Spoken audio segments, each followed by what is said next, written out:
ಇನ್ನು DCM DK Shivakumar ವಿರುದ್ಧ H D Kumaraswamy ಗರಂ ಆಗಿದ್ದಾರೆ. ಕುಮಾರಸ್ವಾಮಿ ಇಲ್ಯಾಕೆ ಬರ್ತಾನೆ ಅಂತ ಹೇಳ್ತಿದ್ದಾರೆ. ಮಿಲಿಟರಿ ಕರ್ಕೊಂಡು ಬಂದಿದ್ದಾನ ಅಂತ ಪ್ರಶ್ನೆ ಮಾಡ್ತಾರೆ.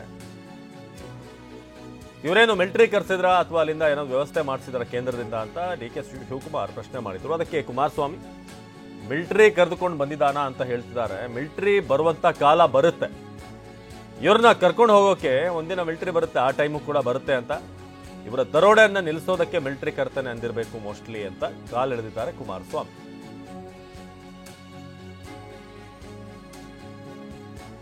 ಹಾಗಾದ್ರೆ ಮಿಲಿಟರಿ ಕರೆಸುವಂತ ವಿಚಾರಕ್ಕೆ ಸಂಬಂಧಪಟ್ಟ ಹಾಗೆ ಡಿಕೆ ಶಿವಕುಮಾರ್ ಹೇಳಿದ್ದೇನೋ, ಅದಕ್ಕೆ ಕುಮಾರಸ್ವಾಮಿ ಅವರ ಕೌಂಟರ್ ಹೇಗಿತ್ತು ಬನ್ನಿ ಎರಡು ನೋಡೋಣ. ಯಾವ ಫೀಲ್ಡ್ಗೆ ಇರ್ತಾರೆ, ಏನಾದ್ರು ಮಿಲಿಟರಿ ಕರ್ಕೊಬಂದು ಓಪನ್ ಮಾಡಿಸಿದ್ರೆ ಅವ್ರ ಫೀಲ್ಡ್ಗೆ ಇಳಿದವ್ರೆ ಅಂತ ಹೇಳಬೇಕು. ಸುಮ್ಮನೆ ಹೋಗೊಂದು ವಿಸಿಟ್ ಮಾಡಿದ ತಕ್ಷಣ ಆಗೋಯ್ತಾ? ವಿತಿನ್ 24 ಅವರ್ ಎಲ್ಲ 1 ಗಂಟೆಯಲ್ಲಿ ನಮ್ಮ ಕ್ಯಾಬಿನೆಟಿಂದ ನಮ್ಮ ಮಿನಿಸ್ಟರ್ನ ಓಡಿಸಿದೀವಿ ಅಲ್ಲಿಗೆ. ಮೊಳಕಾಳು ವೈದ್ಯನ, ಕೃಷ್ಣ ಬೈರೇಗೌಡರು ಅವರೆಲ್ಲ ಏನೇನು ಅಟ್ಯಾಕ್ ಮಾಡಬೇಕು ಮಾಡಿದ್ದಾರೆ, ಅಟೆಂಡ್ ಮಾಡಬೇಕು ಮಾಡಿದ್ದಾರೆ, ವಿಡಿಯೋ ಕಾನ್ಫರೆನ್ಸ್ಗಳು ಮಾಡಿದ್ದಾರೆ, ಡಿ ಸಿಗಳಿಗೆ ಹೇಳಿದ್ದಾರೆ, ಎಲ್ಲ ಅಟೆಂಡ್ ಮಾಡಿದ್ದಾರೆ. ನಮ್ಮ ಸರ್ಕಾರ ಏನು ಮಾಡಬೇಕೋ ಮಾಡ್ತದೆ.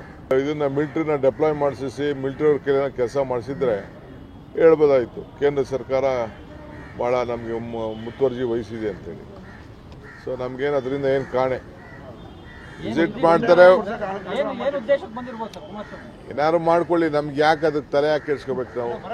ಈ ಸರ್ಕಾರದ ಪಾಪದ ಕೂಡ ತುಂಬೋಗಿದೆ. ಬಹುಶಃ ಅದಕ್ಕೆ ಇರಬೇಕೇನೋ ನಮ್ಮ ಉಪಮುಖ್ಯಮಂತ್ರಿಗಳನ್ನ ಕುಮಾರಸ್ವಾಮಿ ಇಲ್ಲಾಕೆ ಬರ್ತಾನೆ ಇಲ್ಲಿ ಮಿಲಿಟ್ರಿ ಕರ್ಕೊಂಬಂದವನ ಅಂತ.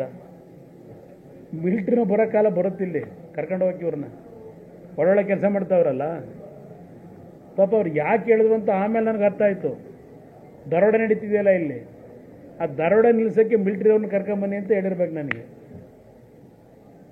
ಸ್ವೇಚ್ಛಾಚಾರವನ್ನು ನಡೆಸ್ತಾವ್ರಲ್ಲ ದರೋಡೆ, ಅದು ನಿಲ್ಲಿಸೋಕ್ಕೆ ಮಿಲಿಟ್ರಿ ಅವ್ರು ಕರ್ಕೊಂಬನ್ನಿ ಅಂತ ನನಗೆ ಉಪದೇಶ ಮಾಡಿರಬೇಕು.